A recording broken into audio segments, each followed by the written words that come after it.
right, so welcome to our Metal and High Heels interview with Stef from City of the Weak. How are you doing today? Good, how are you? Good, good. Can you introduce yourself and your band, please? Yeah, I'm Steph with an F, and I front the band City of the Week, and we're from Minneapolis, Minnesota, and we do rock and roll. Yeah, how long have you been together as a band? About 5 years. Wow, that's a good long career already. Yeah, I mean, when we started, we were like kids, so I don't know. It took a while to kind of like I don't know, get a sound and get a look and kind of figure out who not only we are as a band, but who we are as people. Because obviously, when you're like 17, 18 years old, you go through a lot of changes by the time you turn into like an adult by like 22, 23. So it was lots of trying things and figuring things out. So. It might 5 years sounds like a long time, but it's kind of short when you're trying to figure out everything, and get your life together. Yeah. So we discovered you, discovered you through the Undiscovered Rock compilation. Oh, cool, yeah. Yeah, how did that happen for you guys? Jeff just from Sobro Music just sent me an email and was like, I like you guys. Can you guys come play Brooklyn and in June 13th, and I'll also feature you on my compilation. And we're like, okay, like, I mean, we never say no to anything. I mean, I don't know why we do this to make music. Like, why would we not want to share it? Yeah, that's a great attitude. And why did you choose your song White Fire Alarm? That's the one he asked for. That one was released 4 years ago, but Hmm. he liked it, and so I'm like, okay. I mean, it's a good song, so can't really complain. Yeah, I watched the video for that song. Is there a story behind that? Wow. The video doesn't really match the song necessarily. Oi Fire Alarm's kind of about saying, like, the main line is, you only wanted a war, but I've seen your side before. So it's basically saying, like, this person wants to start shit with me, but I know you're kind. You're basically, I've seen you before. You're just like everybody else. So you're not gonna win with me. So it's kind of just that's kind of the message behind it, and saying that I tried to help them. I tried to help this person. I mean, this was written years ago, so it's about a person, obviously, a specific instance. But saying I tried to help you and stuff, but you dug your own grave, and I'm not going to help you anymore, and your time is running out. And in the video, then we decided we kind of just winged it with that one. Obviously, we had the boxing ring for the live shots because it's about fighting, it's about starting a war, and then for the storyline, we decided to make it about somebody who lives such a bland life over and over, and then they just totally lose it and just start all this chaos, all this mayhem. And it was a blast to shoot. And yeah, I mean, and the video kind of, it didn't really go viral, but it's at 800,000 views, which is a lot more than Hmm. anything else that we have. So it kind of just took off. Yeah, it's cool. And talking about videos, we also watched Ungrateful, Yeah. and that's a really cool video, but it looks like super cold. Where did you film it? Yes, grateful. We filmed that in January this year, at the North Shore. Can't really disclose exact location, but at the North Shore, and it was like -20, -30. It was so cold. We only shot for about an hour because we only had like a very small window Mm-hmm. because of where the lighting was at. We wanted it around sundown.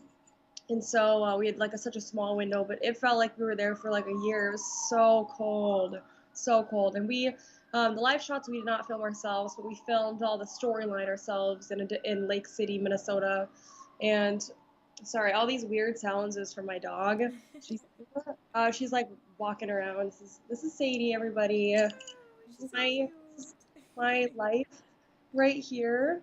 She's my baby, and she's walking around being crazy. So if you hear any like weird noises and jingling sounds, that's her. That's fine. but, but yeah, no. So that's kind of the story behind I'm Grateful, and Yeah, it was cold. It was very cold. And what are you working on right now?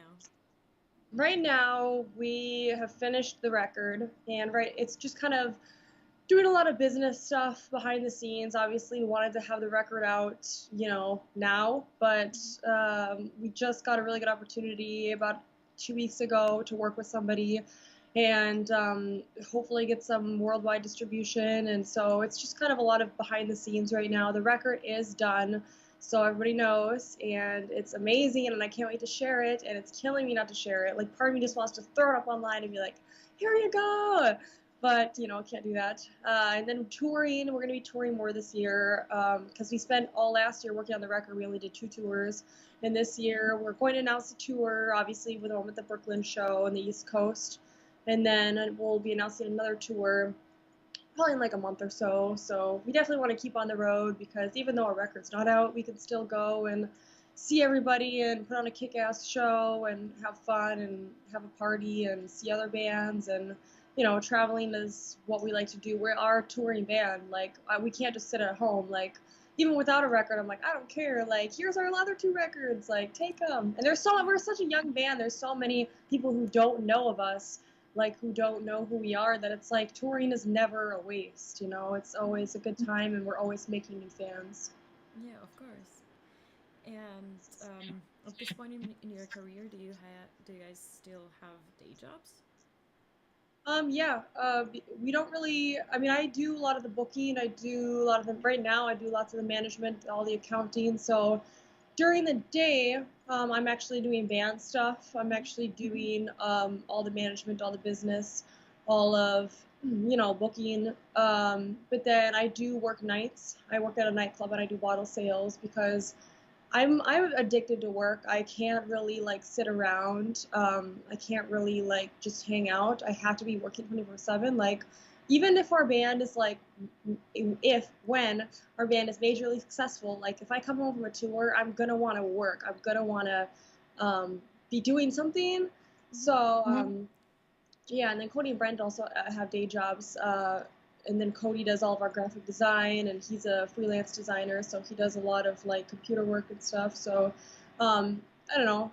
Uh, as a young band, there's also always, you can never be bringing in enough money.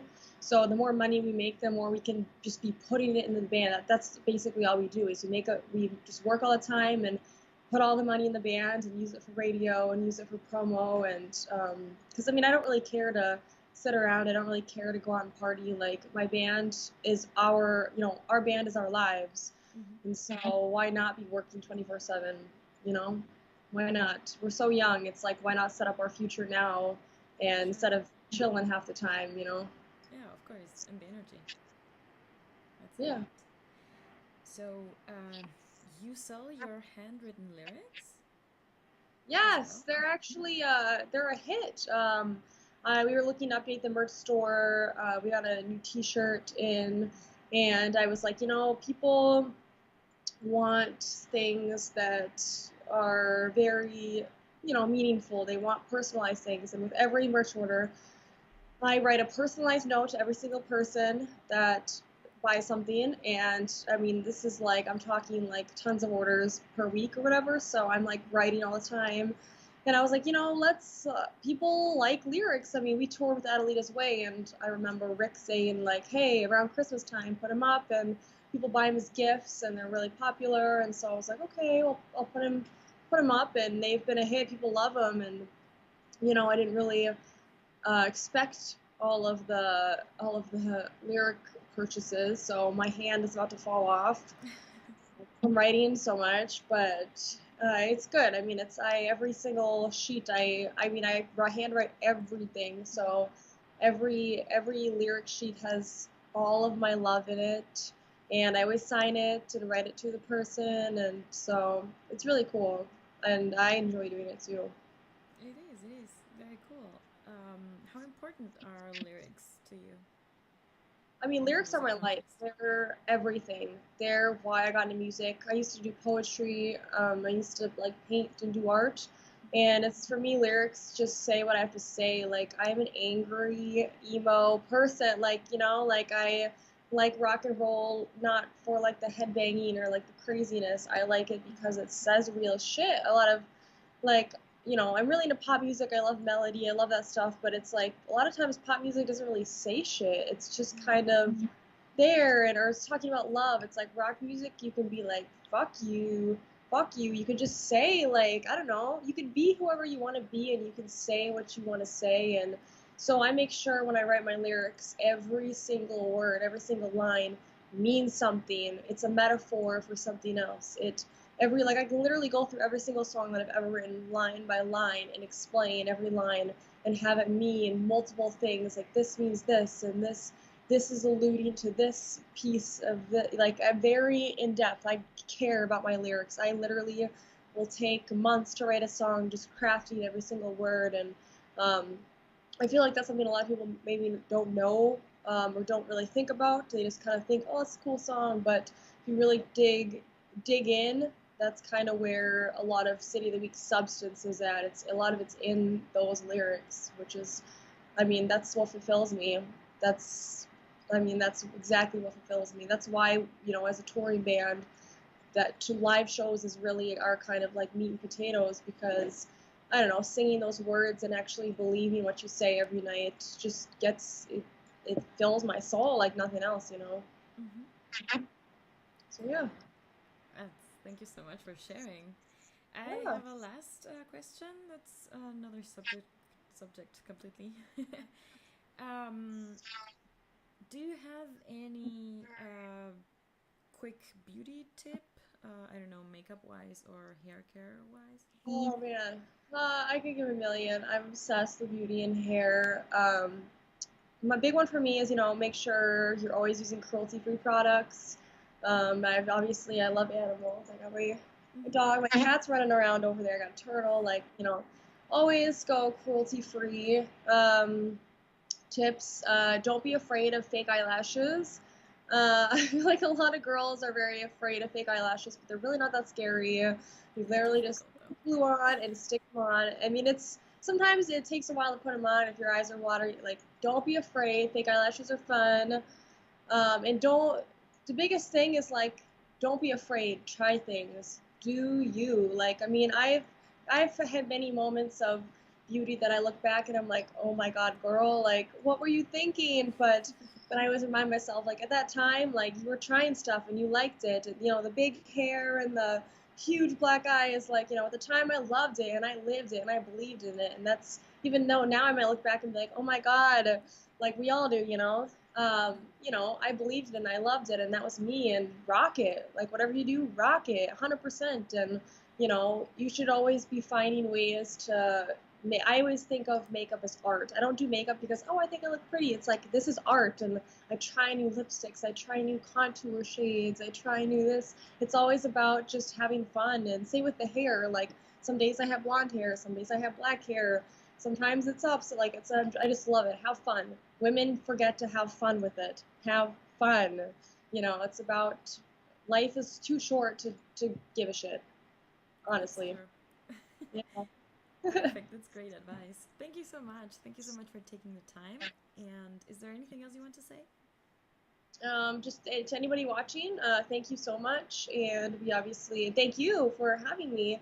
It's always a pleasure, and I always, I'm very thankful for any opportunity to be interviewed or, do anything in the industry. Like, this is what I love to do, and thank you to all the fans listening, anybody watching. I hope you enjoyed it, and you can find our music on YouTube, Google City of the Week, Facebook, Twitter, Instagram. We always try and tweet back at people or Instagram people back. We're pretty good about talking to people. But so yeah, I guess peace out. I don't know what else to say. Great. Thank you. Yeah, thank you.